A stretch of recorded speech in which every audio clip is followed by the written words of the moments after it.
Brandon. Brandon someone. All right, hello, folks. So mute your Facebook, mute your Google Plus, Shut the heck up.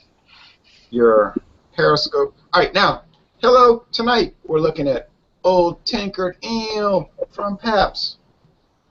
Do you know this beer was introduced in 1935? And then it was reformulated apparently in 1937. And then sometime in the 1990s it was dropped and gone forever, like Ondecker and Pabst Special Dark. But not gone forever because the new owners, and everybody keeps saying he's a Russian. He is a Russian immigrant, but he's an American citizen. So it's not owned by the Russians. He wanted to bring back all the old, like John Sharon calls legacy beers. Well, cool. And I'm all for it. so I heard some rumors about the beer coming out, and then apparently Mathern's in Laplace got the first ever shipment of it anywhere in America because I got on Rate Beer and Beer Advocate, there was no mention of it at all. Good going, Jake. There were no video reviews, so I had to create the page on Rate Beer, and I did the first video review for this beer In the world. in the world. So tonight, out west we have out west we have Beer Cup and Michelle Stitches. In the south we have myself, Louisiana Beer Reviews. We have Brandon Burrell, also from Louisiana. And we have Justin, where are you from? Connecticut. Connecticut? Not the West. No, not the west. Western. New England. Western Connecticut, but not the West. Yeah. Exactly. Okay, so we got myself and Brandon from the south. We've got from the north, we have John sharing with Zone 1. And we have Michael, Observer Status. And we have, he's from Brooklyn, New York. And then from New England in the north, we have Eric, Thomas Meadow, Oh. New Hampshire, what am I saying? Massachusetts Beer Reviews. Justin from Connecticut, with Connecticut Beer Reviews, soon to be called. And then we have Nate K. and his friend Ashley, who said she likes to drink beer. Now, who has never had this Old Tankered Ale, 5.8% alcohol, 35 international bitterness units before? You've never had it? Never had it. Who else? I mean, I just had it for the first time the other day. Okay. It's sold on draft, which I got to try, and in cans. They use 2-row barley malt, imported Cara-Munich and Cara-Aroma malts, and then the hops are Nugget, Liberty, Willamette, and Cascade. Nice. And it says this should satisfy today's craft-centric consumer. What do you say? Let's see, Brandon says, I'm having technical difficulties and I can't join. Well, I fixed that, obviously. That message must not be current. Nope. Hola, Brandon. Hello. I will try to enable the question and answer part of this. And this beer is produced at the City Brewing Company, is that correct? No, it's brewed in Minnesota at Cold Springs Brewery, who does the Valentine India Pale Ale. Really? My can says La Crosse, Wisconsin. Oh, okay. Well, they might have branched out because I guess Cold Springs, even though they do a lot of contract brewing, Yeah. probably doesn't have the capacity. I mean, I think that would be cool because this would be available in much of more of a wider market. That would be cool. Okay, my can says La Crosse, Wisconsin too. Okay, well, Across Wisconsin. I think they should start brewing this other places again because I think that the demand for this beer is gonna just keep rising. yeah, La Crosse is a major brewery. I mean, it's a big brewery. I went there when it was Heilemann, and I bought a keychain, and I didn't go on a tour. I should have, but the day I was there, in 1996, the company was bought out Oh wow. by Stroh's, and everybody was in a panic. We're going to lose our jobs, you know. And then Stroh's got bought out 3 years later by Pabst, and they sold the brewery to City Brewing, but they still brew a lot of Pabst beers like Heilemann Special Export, which no one can get, and Old Tankered Ale, I guess, and a whole lot of other stuff. Mm-hmm. Guinness Blonde, American Blonde Lager, and horrible stuff, horrible things like Boxer lager. that's at Mid Hospital. Oh. No, horrible stuff like Jaguar. Pit Bull malt liquor. Sounds good. It ain't, from what I understand. And other bad things like Nighthawk malt liquor, which is very depressing to drink. Okay, So I've heard. Eric, you control the echo issues if they crop up. If you Will don't. do. So we're gonna go out west first to Beer Cover Michelle. What do y'all think about this beer? Y'all had it before? Yes. You two Yes, we have had it before. And I don't want to give away everything, but this is a great beer. It looks like it's what color is that? Amber. It's kind of Yeah. Slightly cloudy. thick head. Yeah, very thick head. So it looks like a craft beer. Yeah. So, Lots of lacing. and Michelle, you're an ale person. So y'all you two give us your assessment of the aroma. It smells like beer. Definitely got a prominent hop presence in the nose, but there's some malt backbone in there too. Yeah. What kind of hops are in this? Um, Do you remember? I'll check. Cascade. Cascade? Says Churro imported Cara-Munich and Cara-Aroma malts with Nugget, Liberty, Willamette, and Cascade hops. Mm-hmm. There you go. Yeah, it's nice and hoppy, but not over the top IPA hoppy. Not to sound disparaging of IPA, I don't mean it to sound that way. I'm just 35 IBUs. Yeah, it's light hoppy, not kapow! Yeah. This is more in line with, say, like a Dale's Pale Ale, huh? Mm. Sort of. Maybe like a Sierra Nevada Pale Ale. That's what I was thinking. There's another good example. Yummy example. Let's see.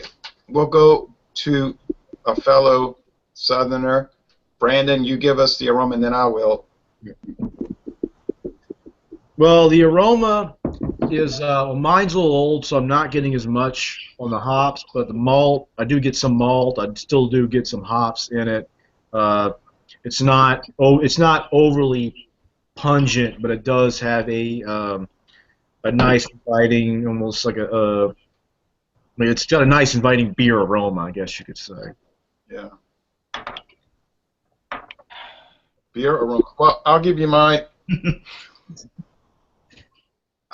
I mean, a lot of things. You know, I was going to say something smart, Alec, but you know, really, I do all these beer reviews, blah blah blah blah blah, and I started saying, well, they all. And my father, he'll just say, "Smells like beer," and then I was saying, well,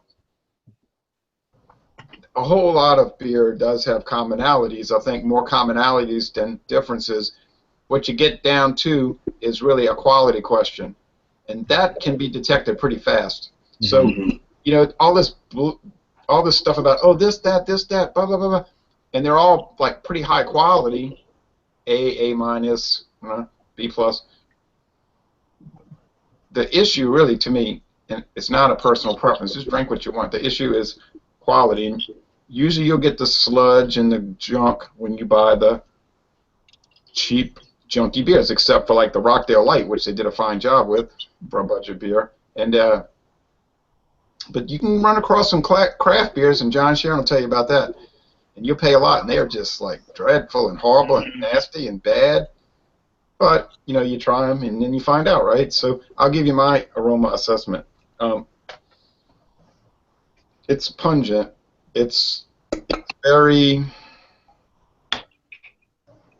what you call dank-ish, but not in the, like Michelle was saying, not in the IPA or the double IPA. It's almost like some earthy, in some ways, I hear that echo. It's almost like the Abbott Ale. If you've never had, it's hard to relate to. Well, that's even more earthier, and that has more of a cellar mold aroma. But this is sort of in that British pale ale type thing. You get some fruitiness, some little almost turned fruit, almost little turned fruit, which in some apricot type thing. Probably they should have been thrown out. Sweetness, bread crust, old. All of it's sort of like damp. I don't know if that would appeal to your average drinker. It would be something they might have to kind of slowly get into. Maybe they should go from a Michelob Ultra to maybe a Michelob Amber Bock, which still might it's too harsh, and then get into this. This might turn them, and they say, no, I don't want to mess with craft beer. It's gross. All right, now going up to the closer north, Indiana, and then we'll go to New England. What do you think? You know, from the aroma I get off this, I think it's well balanced. The hops that they got and the variety of hops they got is well balanced, along with the malt characteristics in it. I think it's all well balanced. I think I don't think this is a throw together beer that they just come up with overnight. I think this is one that, you know, from what I can smell the beer, it's one that they've taken their time on. They've done a good job, and I just think everything blends together with the aroma on it. And I think they've just done a real good job on this. So. Okay. Now,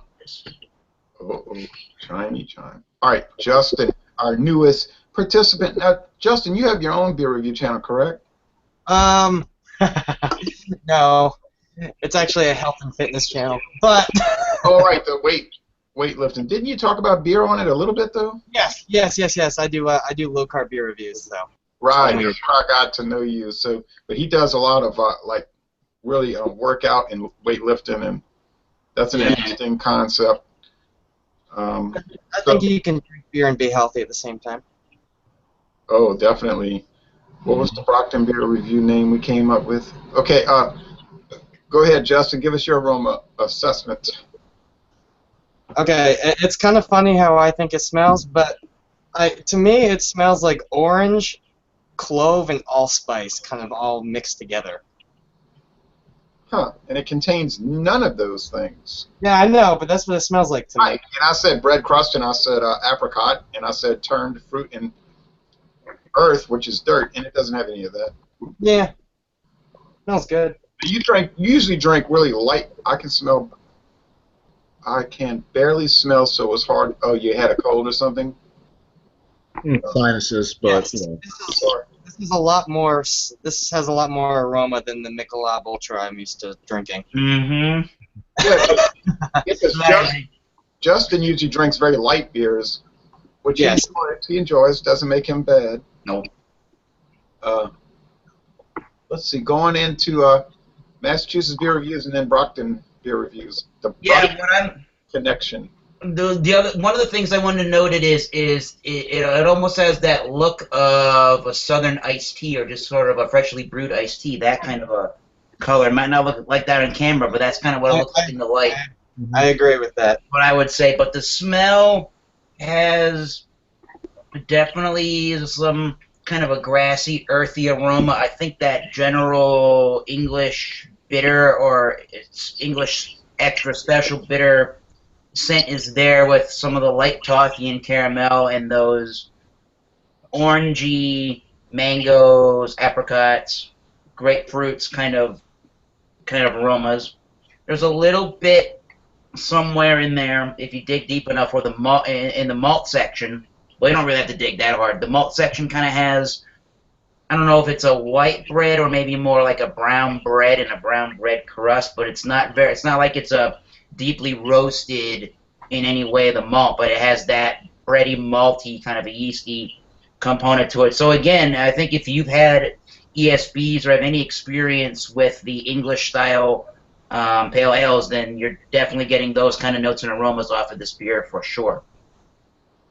I like how you said it has some ESB characteristics, Yeah. but not. It's not. What that's not what it is. It's definitely. It almost kind of tastes to me like a fuller version of the Goose Island Honkers Ale. Oh yeah, good point. It's a lot stronger alcohol. Yeah. 5.8. I like that honkers though. Hey, Yeah, but this one's damn delicious. one thing I'll mention. See, I'm wearing this Tulane shirt. Mm-hmm. Football season's coming up next month, and Tulane has to play on the road. Stinking Connecticut and stinking Massachusetts. And I would be so angry if those two teams beat us. Get ready for a beatdown, son. Gonna happen. Yeah, that unfortunately is probably the case. All right, now, but The Patriots tomorrow. I wish I could go on a road trip to Connecticut and then Massachusetts. All right, well, getting back to now, the most important part is The that taste test. test. So give us your description. We won't go too long on each person, but Beer Cup and Michelle Stitches, what do you think about the flavor? Oh. Did you ever do Nate, or did you skip him? Oh, I'm sorry, Nate. Oh, I apologize. I started talking about football, which was totally irrelevant. That's all right. I'm from New England. I'm sorry. I'm just getting too excited. All right. I deserve that. I got my shot in, so. So for aroma, I mean, I'm glad that you guys talked before me because you have such a much more elegant way of saying things about the aroma than I do. But I can agree, having had beer at the source in Britain, and remembering it did have a very unique flavor to it. It does. I do taste some similar. I do smell some similarities between the two styles of beer. That said, also I smell a lot more, almost like a brown sugary kind of sweetness off of it. Sure. Yeah, I can see that. Ash, what do you think, Jen? I'm not so much on the smells. I'm not like getting the aromas y'all are getting. We are nose. really the strongest link here. Just putting that out there. The sweetness is really nice though. I'm about the taste. I mean, I agree with everybody that it's definitely We'll like get to the crap. taste. We'll get to the taste. Well, first of all, you're not obligated to say anything if you're not picking it up. I mean, this business about, oh, well, you have to say this, you have to say that. You just say what you feel like. I've had people tell me, well, I was reluctant to say whatever about a beer. I was like, I don't know why. I used to be, I am that way too. I mean, we feel intimidated, like we have to, oh, you have to go with the consensus, but you don't really have to. But you also got to realize we're a whole great big panel, and our taste buds are completely different from everybody here on the panel. So we're going to pick up different accent notes and different things. So it's not everybody's going to be the same. So True. That's right. That's right. You were drinking the Old English 800 High Gravity, and some people would say, "Oh my goodness, that's a garbage beer," but then you and I might say we don't perceive it that way. It's not like exemplary, but it's certainly okay, you know. All right. Now we can go to Beer Cup again. Now we're going to go back to Beer Cup and Michelle. Yeah, beer therapy. Beer Cup and Michelle. What do you think about the flavor? I could drink this beer every day. Yeah. So it does to me remind me a lot of the ESB styles, like the Fullers, for instance. But and that's one of my favorite styles of beer. So the fact that it echoes a lot of similarities to that makes me prejudiced towards it. It's got that nice bready malts and a little bit of sweet caramel, but it's also got that pungent hop part to it that really keeps a nice balance. It's just a solid A beer all the way to me. So if you think if Fuller's, ESB, and Sierra Nevada had a baby, it would be Old Tankard? Interesting thought on that. Yeah. I could see that. Sounds like a winner to me. I'm going to be really eloquent here. I like it. Hey, okay, we're going to get to. I was going to ask you if you thought this beer can hold its own against like much more expensive craft beers of that style. That Yes. Mm-hmm. Yeah, definitely. Yes. If you poured it in a glass and didn't tell me, I wouldn't know. that's interesting. Okay, Brandon. Well, the flavors, I have to agree, exactly what I was thinking. It's a bit of a cross between, I'd say, a British ESB or even a British type pale ale with, like say, more of an American style pale ale. Just get a lot of that. I always get that, almost that brown bread flavor. I always call it. A little bit of sweetness. Yeah. Then it did that, got some nice balance from the hops that just really just makes it very. It almost the flavor of this beer almost makes you just want to keep drinking it until it's gone, which I think is a sign of a very tasty beer, in my opinion. And definitely could put this against any other craft beer out there, and well, just put it blind taste this for somebody they wouldn't even know what it is. And, oh, this is a great beer. Who makes it? Pabst. What? Really? Yeah. Okay, so yeah, they might say, "What? Oh, yeah, I knew something was wrong with it. Let me tell you what's wrong." But maybe people wouldn't be like that. I like its breadiness. It's got a pretty strong hop character. I mean, it's not super bitter, but it's there. 35 IBUs, and it lives up to the entire 35. Oh, we got beer spilling in Brockton. Uh-oh. What happened? What happened there, Nate? Actually, it wasn't beer spilling, it was a kitten attack. Oh, no. What? Live on camera? Oh, that's cute. Hey, well, so it's got the breadiness. It's got a lot of chewy flavor in some way. It's almost like a chewy beer. I wouldn't want to drink it constantly because it's a little heavy-bodied. It's a little grainy, like. So maybe I would drink this, and then I would drink maybe regular Pabst Blue Ribbon or preferably regular Michelob, which I can never find. Oh, I'd just have to settle for Amberbach, I guess. Wow. But so I'd want to jump back and forth between this rather heavy-bodied beer over to a lighter body, in my opinion. But if you like bready, malty beers with some nice hop offset, it offsets the sweetness, I think this will really work. And I got such a great deal on mine, and but we get it around here normally $6.99 for a 4-pack. Mm-hmm. So that's what I get for it. Yeah, so we're talking about $14 for 8-pack. That's not too bad. They say they're trying to compete with craft beers. So okay, now up to John and then Justin. Oh, my turn now. Yes. I mean, kind of a little bit about what I said before and what everybody else says. I mean, you get that taste of the hop with the great blend of with the malts, and I mean you can taste the yeast in it. I mean, just overall, I mean, and like Eric said, it looks like an iced tea. Yep.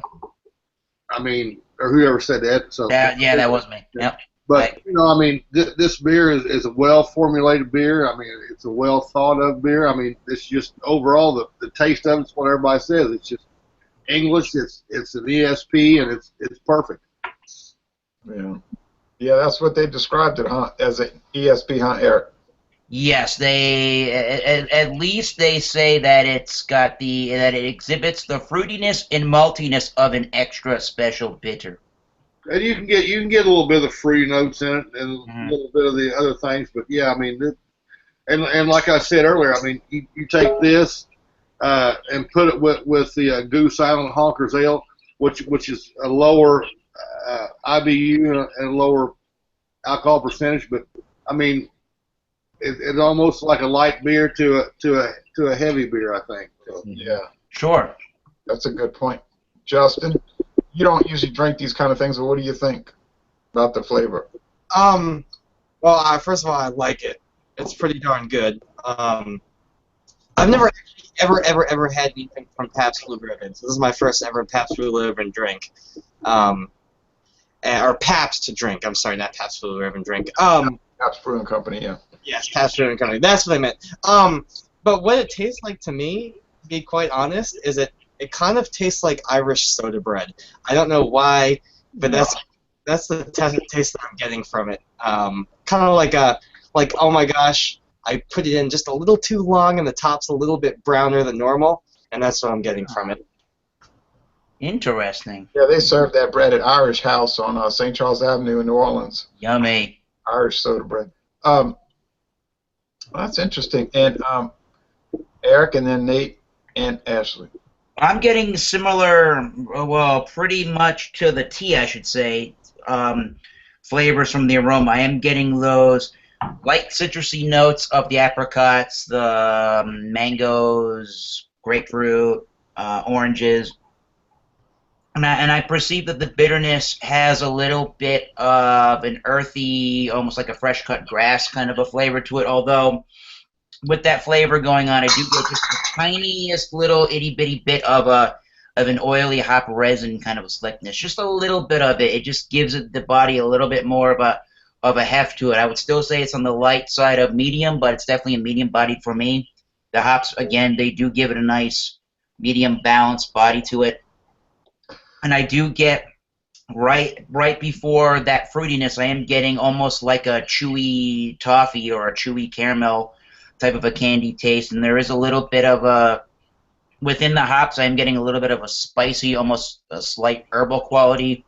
And again, I do get those brown bread notes and a little bit of maybe brown sugar or even a lighter type of molasses. But overall, it dries pretty quickly, and as Brandon does say, it keeps inviting you to want to drink more. I think this stuff is pretty darn awesome. Yeah. Sorry, guys, the can fell off my bar. Sorry. Oh. I wonder what that song was. Okay, now our Brockton beer. Beer review. I wish we could give this beer a blue ribbon instead. Yes. I'm actually, I did, after joining your examinations, actually, I made a point of going out and tasting Pabst Blue Ribbon at the bar because I had never had it before. This is about like maybe a year or two ago, and I'll tell you this pretty much. If I could make this, if I could find it, I'd make it a standby beer probably more often. I mean, I had to kind of go to a couple places to find it around here. One place, interestingly enough, said that it was a limited release, and the last case that they had delivered was expired, and they weren't getting any new shipments of it. So, too. Yeah, where I picked it up though, they said that it was a new beer that they were getting in. So I don't know what to believe on that, but I taste a really good balance of malt and hops in there, and the darker hops that are in this beer compared to the Blue Ribbon. Not that we're doing that, but I think that and a combination of maybe a tiny bit more bitterness from the hops really makes it a lot more balanced, a lot more interesting. So if Pabst was trying to get the craft beer crowd, this is probably the one to do it, especially since they don't overemphasize the Pabst label on the can here. Certainly not. Ash, you had some interesting things to say too. I really like the finish of the beer as you're drinking it. I like the way it tastes, like it's finished. You tasted orange too. And I taste some notes of orange, and I actually agree with Eric when he was saying like that he tastes a little bit of herbal notes.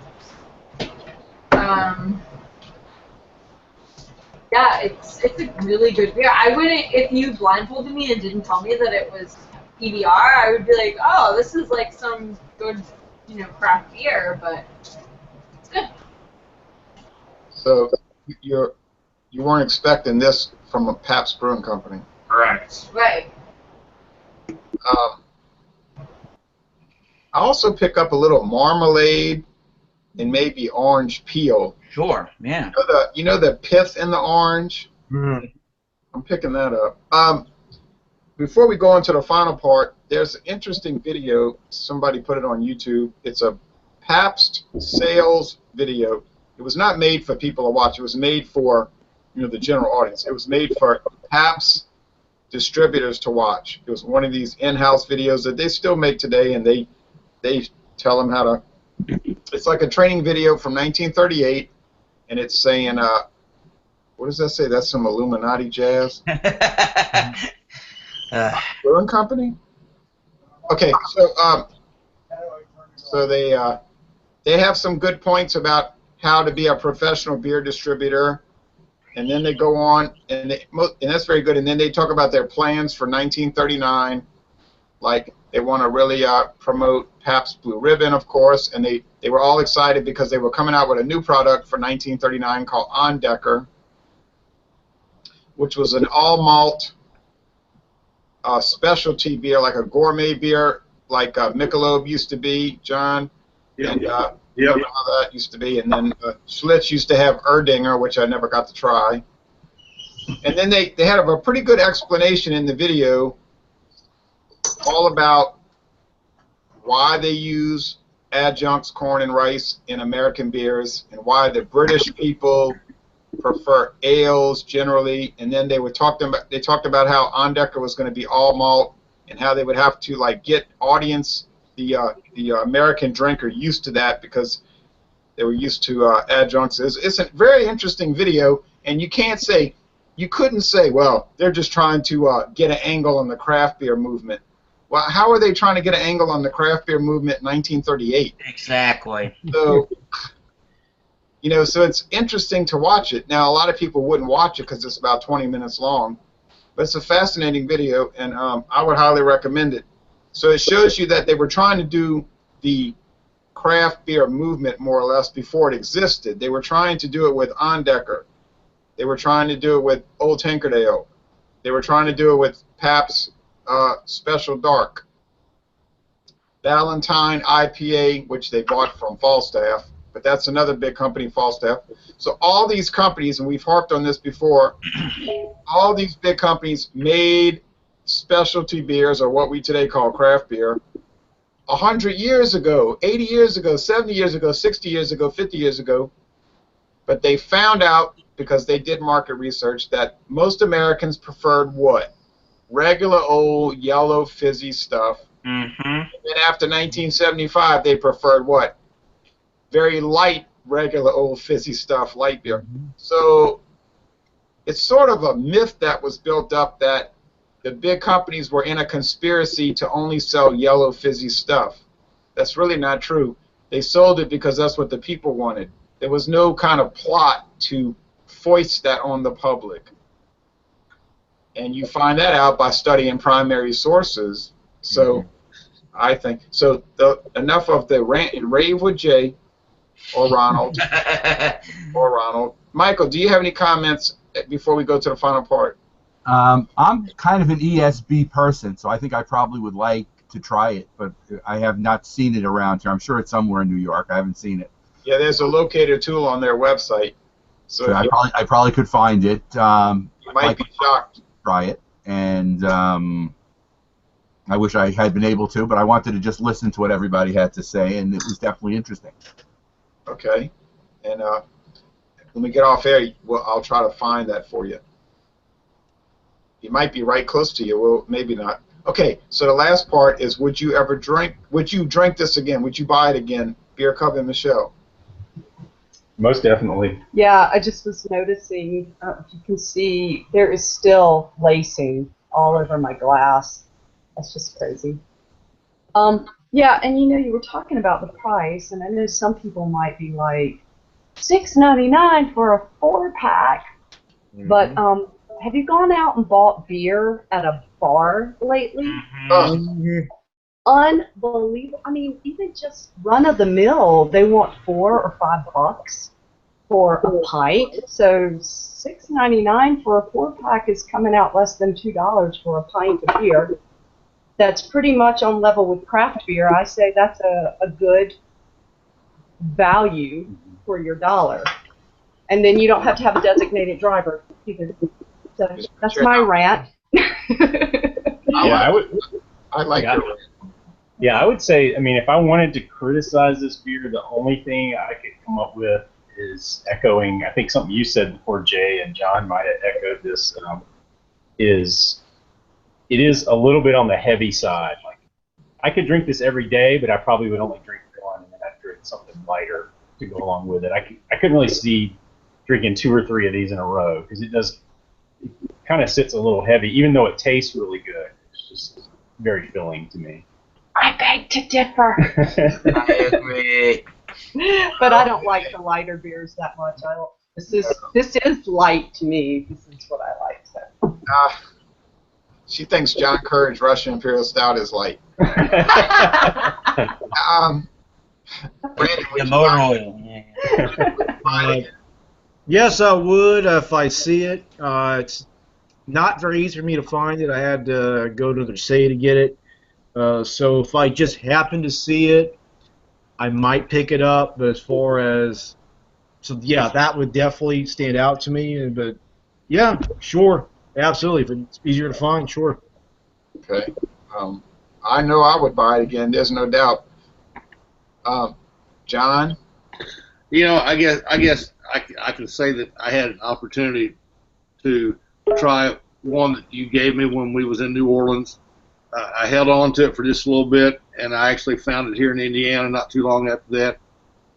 And I had the opportunity to try one from Louisiana and one from Indiana, and I think the two was spot on. There was no difference. I did a side-by-side tasting, and, you know, two different batches from several states away. They were spot on. The consistency of the beer was good. Am I going to buy this again? Yeah, as long as I can find it, but I don't think it's going to be around much longer. I think it's going to be like everything else Pabst makes, these old names. It's going to be a 2-year run and done. But I'm buying as long as I can find it. So Then we'll just have to go back to PBR. Uh-oh. But, you know, I sometimes wonder if this, Which I plan to I got buy. to think, because I'm thinking this, and I got to say it, and I put it up there a while ago. I think PBR is the base beer of this, and they've added to it. May be wrong. Wait a minute. They're using a lager as the base beer? I don't think so. You don't think so? No. No, because PBR, Pabst Blue Ribbon uses 6-row barley malt, brewer's syrup. Hey, well, that's another argument. Justin, would you buy it again? I don't know if you would, because I know you don't drink this kind of stuff. For the flavor, I would say yes, I would love to drink it again. But my fitness pal is saying that it's 174 calories per can, whereas I can drink 2 Bud Select 55s and still have less than that. For someone on a diet like me, cutting, I can't drink this every day, but I would love to. But there's an argument that would be, do you want quality or quantity? So yeah, you could drink 3 50-calorie beers instead of one 150-calorie beer. But if a 150-calorie beer knocks it out of the ballpark, and the 50-calorie beers are kind of like, yeah, which one are you gonna do? And It's a trade-off. It's a trade-off. yeah. I'm usually only drinking one, so I mean that's There you the go. problem. Okay. But I'd rather have one every third day One every than 3 days. one good beer every third day than one crappy beer every day. So let it be written, so let it be done, right? Now, okay, so let's see. Eric, would you buy it again? I would. I think you're paying, well, what I'm paying at the moment, I saw Kentucky Beer Reviews do a review of this beer, and they paid like $3.99 for the 4-pack, which is insane. I think that's an insanely good deal. I'm getting it now for $6.99. I have to go about maybe 25, 30 minutes south of me before I actually end up finding the beer, so I don't think I would be making trips out of it to go and try to find this beer. I think if it was more readily available, I would buy it more often. And with that $6.99 price, you got to remember, you're getting 64 ounces of good quality beer, if you ask me. So for 64 ounces for only about $7 and change with tax, if you have tax in your state, it's a fantastic deal. And I hope that they do keep it around, and I hope that they do try to do some more brewing at the other Pabst locations to output the beer and maybe have a higher production of the beer. Yeah, and they had a special in New Orleans that David Garlapede, he's a guy that we do beer reviews together. He told me about this, and I went down and bought it. Well, actually, he bought it before it was sold out because it actually sold out in one day. In one day, when they had 24 cans like this for $12. Budweiser Bock beer sounds good, Brandon. Yeah, they don't make it anymore. You know what I'm saying? They had 24 cans like this for $12. That's good. I would like to know where them guys from Kentucky got their beer for $3.99 because I go to a lot of package stores in Kentucky, and I have never seen Old Tankered Ale in Kentucky yet. Yeah. Well, I got it for Wondering where they went. I got it for $2. I got it for $2 a 4-pack. Wow. $2 a 4-pack, and it all sold out in one day. And they had 2 full pallets of it. So David got me a case because he said it's going like people are just walking in and buying cases of it. Not one case, cases. By the way, John, they posted their Old Tankard Ale review on that Special K in Kentucky Beer Review channel 2 weeks ago. So I don't know where they went to buy this beer. Yeah, I watched it. Okay, and the last one is Nate and Ashley. Would you buy it again? I would definitely buy it again. The one caveat, I think it's the same thing as Eric, is that it's a good 25 minutes to the nearest store that has it right now. No, that's no good. Yeah, so, but if, maybe if we urge people to buy it, they'll keep making it, and maybe they'll give it a blue ribbon even. Yeah, at a contest. Ashley? Oh, I would definitely get this again. Yeah, the store's closer to her than it is to Good me. stuff. Yeah, the store's closer to me, so I'll keep buying it and help you guys out. Well, I guess that's about it. And then next week we're planning to look at an interesting beer called. Hard to find.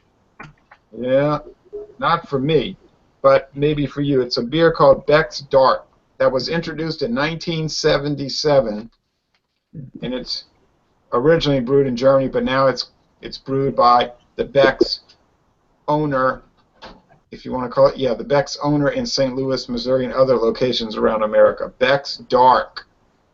Well, I'm interested. And then we're going to follow up. I'll switch things around, y'all.